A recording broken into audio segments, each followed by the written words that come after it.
Hello everyone, welcome back once again to the various Oddities Showcase, and I have been mostly working on a little busy work, but nonetheless, I do have a few things that are interesting to show you, because I finally managed to get around to actually implementing a bunch of overdue things. So, over here, we have the familiar inscribing ink just placed around in a nice little circle here. The circle size and shape is indeed important, so that's why I had this nice handy grid there. So if you want to mark that down, go ahead. And also the colors are important, because if I go over to here, I can make my scroll of circle against evil, create ourselves the brand new actual circle, and there it goes.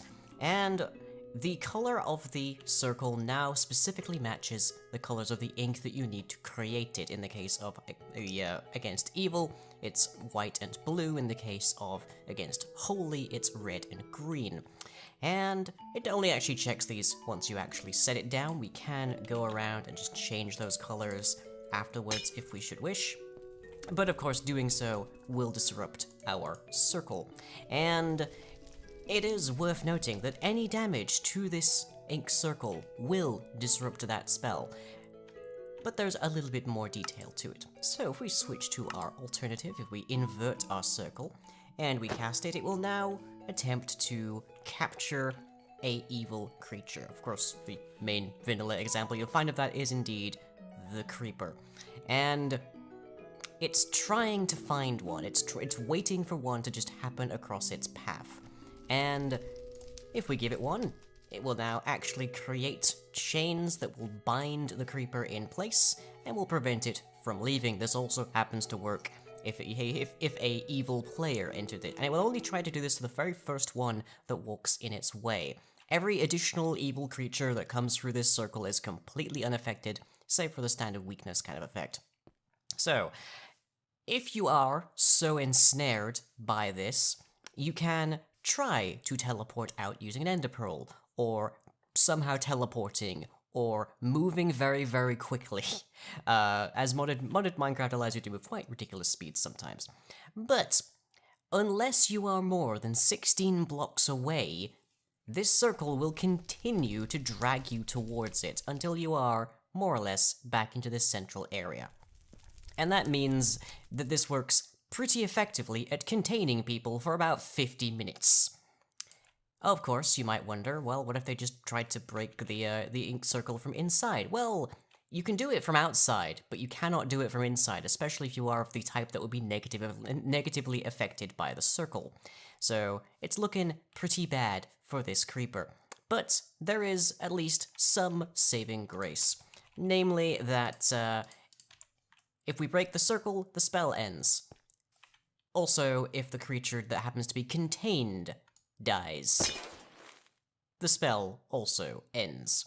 Of course, that doesn't matter if it hasn't caught one just yet, but it will last more or less forever until it captures somebody in that case.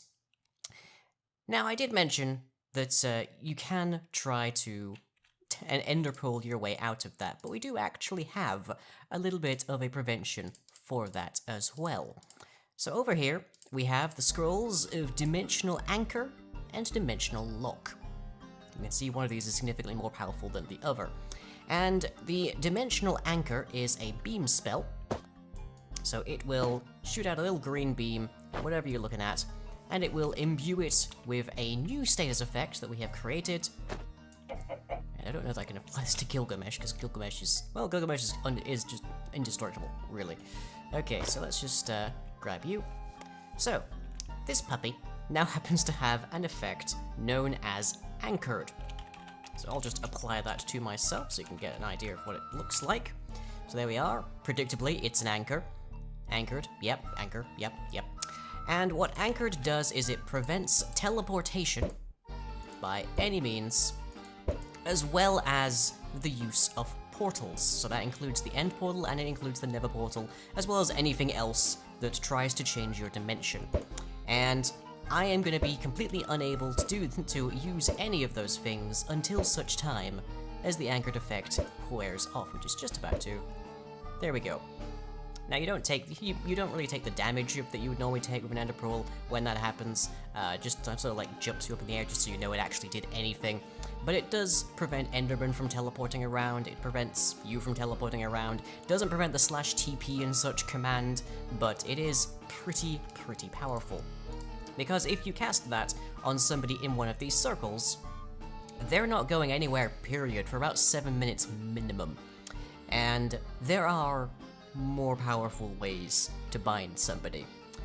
So, Dimensional Lock is a zone spell. It affects about a 6-block radius kind of area, and it will provide everybody in that area with the anchored effect. If you leave it, it'll dip off, but if you stand in it at for any remote period of time, you will get that effect, and you will not be able to use portals or teleport. Additionally, anybody attempting to teleport into or out of the target region, including through other dimensions. So, if somebody places down a dimensional lock spell, so let's just aim about there.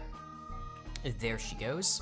If we tried to ender pearl into that area, despite the fact that we do not currently have the anchored effect, it will also prevent it from working. Now, it's not killing the ender pearl, it is just preventing the actual teleport event from happening.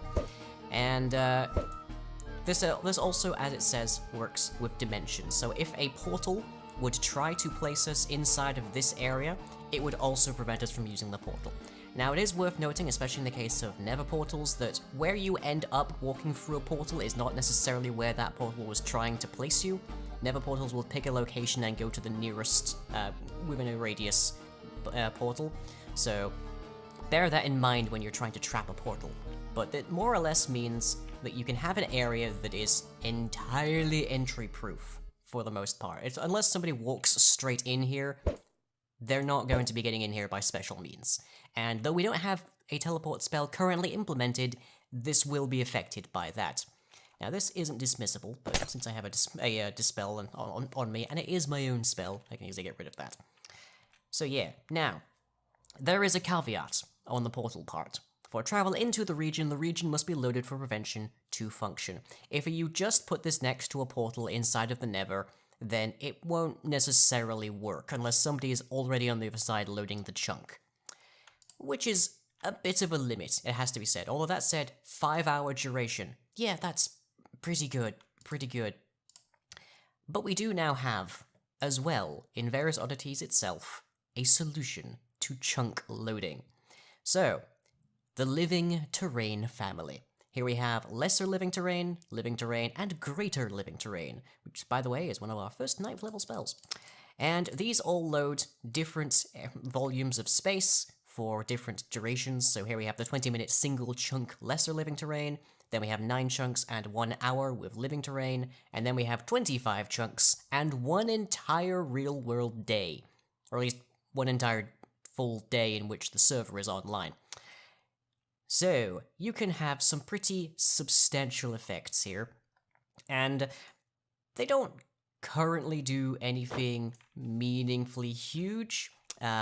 Besides the chunk loading, they don't pay attention to you, they can be dismissed, and there is a slight change as well I have to mention to these dismissing of effects, which is that before, a spell would check if you were right-clicking on it for, like, dispelling it immediately. Now it actually waits at least 3 seconds after being cast before you can dismiss it by yourself.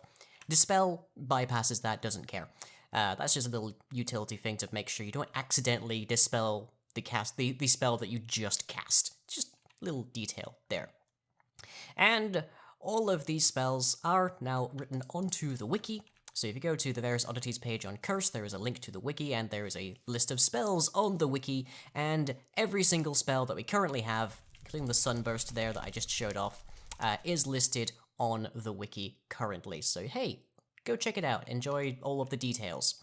And lastly, in a kind of a little, like, side note, really more than anything else, we've reworked the phylactery system. Now, in-game, the phylactery system still works the exact same way it always has, and that is to say that it will follow MBT data on items, and if that happens to be a phylactery tag, it will occasionally spawn the creature contained.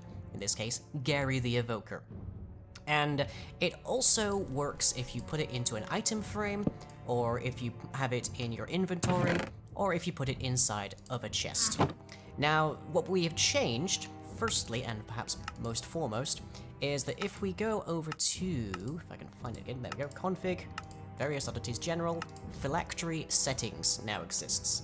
So, we can completely disable the phylactery system by altering this value here.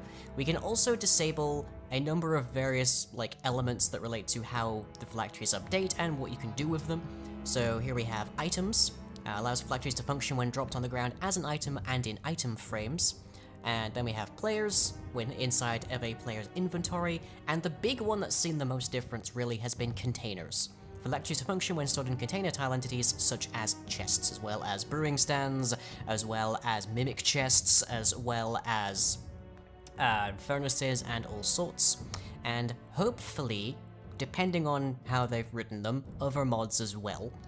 And then we have the container update rate, how frequently the system checks for tile entities containing phylacteries. This does not affect how often the phylacteries are updated, just the frequency of scans for containers with them. Previously, every single tick we would scan the entire world for tile entities, and not every block, just a full list of tile entities from the world, and we would try and find all of the phylacteries inside of them and update them, and this was substantial, to say the least. So now, what happens is that every container update rate, we clear our list of known blocks containing a phylactery, we scan for new ones, and then going forwards we only use that list per tick. So phylacteries are still updated at the same rate, provided that we have detected where they are in chests and whatnot. Oh yeah, just down here there was also prevent eating, so it's not pleasant to eat a golden apple that happens to be somebody's phylactery. Just by the by. There are some exceptions to this, a couple of exceptions. So right now that is set to be once every 3 minutes or so. So if I was to open this chest, it would not detect that there is a phylactery in there. If I put this golden apple in here, still good. If I right click it now, it will check if the container I've just opened contains a phylactery, and if it does, it will then add it to the list outside of the usual scan. Additionally, when a chunk first loads, it also goes through the tile entities in that chunk and checks for any phylacteries to add. So basically, there's a few little fun tricks you can do to try and avoid a phylactery going off based on this container update rate. And by adding in those two functions on initial chunk loading and when you right click on them, we make it a little bit more active, because previously we had perfect action. No matter where you put the phylactery, it was going to update, but it was so expensive on CPU and such to do. So consequently, we've allowed you to turn various parts off, and we've allowed you to moderate the rate at which that whole scan goes through. We're also not checking every single tile entity in the world every single tick anymore, but we now need to know exactly which ones to update at all. So if you right-click something that has a phylactery in, and it hasn't already been added to the list, it will get added to the list. If you load a chunk that happens to have something, that happens to have a phylactery in a box that hasn't been added to the list, it will get added to the list. If you stand around loading the chunk that happens to have a chest containing a phylactery for long enough, depending on the settings, it will get added to the list. It's not quite as, direct and active as the old system, but it is still, nonetheless, pretty good. And other than that, there aren't that many changes to the phylactery system. So if you want, go back and watch the old phylactery video for various Oddities Showcase. I might put a link to it, I'll try. It still functions in the exact same way that was described back then. And otherwise, it hasn't changed. And I'm just gonna eat this golden apple. Gary, do you mind if I just munch onto your phylactery a little bit? Oh yes, the tags that say this is a phylactery do not appear if you are not in creative mode. Just as a note. Oh, okay, yep, that was definitely unpleasant. So I have lost all of the effects that I would have gotten from the golden apple. I have gained wither, weakness, nausea, and as we can see over here, Gary's phylactery is still very much intact. Ow. So yeah, that is a thing that you can disable, but that is a thing that is there nonetheless. And just as a little aside note, if you're looking to really make a sneaky phylactery, there is one item in this entire game that you can place and it will still retain its information. And that is a map. If you place this in an item frame, it will still update as a phylactery. Just to let you know that. But that is about all I have for you today, so hope you've all enjoyed. I'll catch you all next time.